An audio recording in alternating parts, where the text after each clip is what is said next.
Morning বন্ধুরা, আপনারা সবাই কেমন আছেন? আশা করি খুবই ভালো আছেন। আজকে একদম সকালবেলায় ভিডিওটা স্টার্ট করলাম। আমি আর আপনাদের দাদা আজকে বাজারে যাচ্ছি। দেখি বাজারে কি মাছ কিনি, সেই মাছই আজকে রেসিপি করে আপনাদের দেখাবো। দেখুন বন্ধুরা, এখনও চারিদিকে কুয়াশা দেখা যাচ্ছে।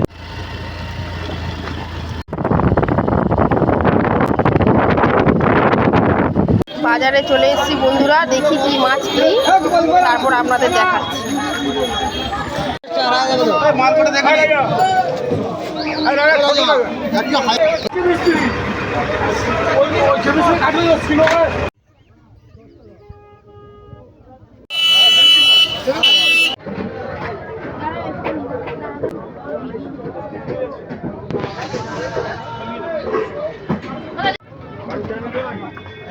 ইলিশ 1600।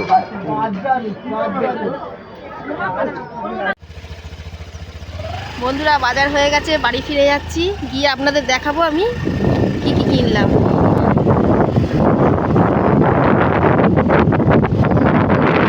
বন্ধুরা বাজার থেকে কাতলা মাছ নিয়ে এসেছি, গলদা চিংড়ি নিয়ে এসেছি, আর দেখুন বন্ধুরা ছোট ছোট চিংড়ি নিয়ে এসেছি। এই চিংড়ি মাছগুলো টিফিন বক্সে দিয়ে ভাপা খেতে খুব ভালো লাগে। দেখুন বন্ধুরা মাছগুলো এখনও জ্যান্ত আছে। আমি আপনাদের কটা জলে ছেড়ে দেখাচ্ছি। মাছগুলো দেখুন বন্ধুরা জলে ছেড়ে দিয়েছি, কি সুন্দর প্রত্যেকটা মাছ জ্যান্ত আছে। বন্ধুরা বাজার থেকে তো কাতলা মাছ নিয়ে এসেছি, আপনারা দেখলেন। আজকে বানাবো কাতলা মাছের মালাইকারি। মাছে ভালো করে নুন হলুদ মাখিয়ে আমি রেখে দিলাম।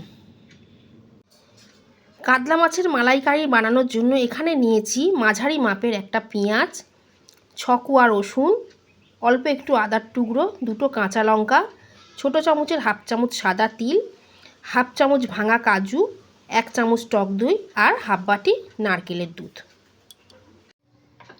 কড়াই সর্ষের তেল গরম করে নিয়েছি, এবার আমি মাছগুলো দিয়ে দেব।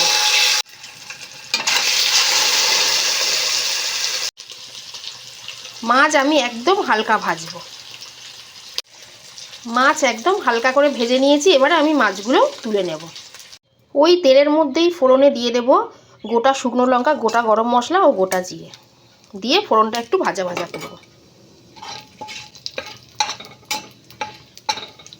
ফোড়ন থেকে সুন্দর গন্ধ বেরিয়েছে, এবারে দিয়ে দেব পেঁয়াজ বাটা রসুন বাটা, দিয়ে পেঁয়াজ আর রসুনটাকে কিছুক্ষণ ভাজা ভাজা করব। পেঁয়াজ রসুন ভেজে নিয়েছি, এবারে দিয়ে দেব আদা আর কাঁচা লঙ্কা বাটা। আদা কাঁচা লঙ্কা বাটা দিয়ে আবারও এটাকে একটু ভাজবো। পেঁয়াজ আদা রসুন ভালো করে ভাজা হয়ে গেছে, এবারে এর মধ্যে দিয়ে দেব টক দই, কাজু বাদাম আর সাদা তিল বাটা। একসাথে পেস্ট বানিয়ে রেখেছি, এটা দিয়ে এবার এটাকে ভাজবো।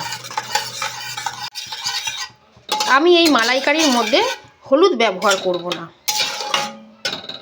মশলা থেকে ভালো করে তেল ছেড়ে গেছে, এবারে আমি এর মধ্যে দিয়ে দেব নুন আর দেব নারকেলের দুধ।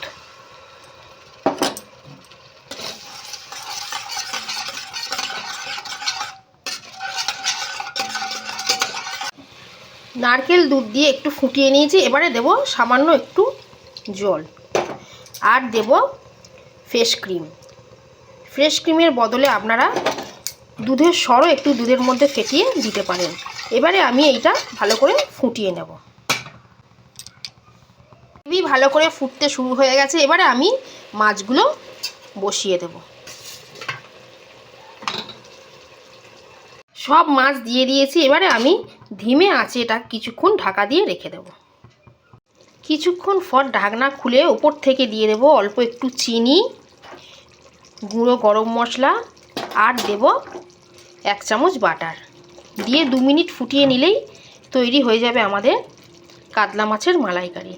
রেসিপিটা আপনাদের কেমন লাগলো আমাকে কমেন্ট করে অবশ্যই জানাবেন। রেসিপিটি ভালো লেগে থাকলে লাইক করবেন, শেয়ার করবেন, চ্যানেলটা সাবস্ক্রাইব করে আমার পাশে থাকবেন।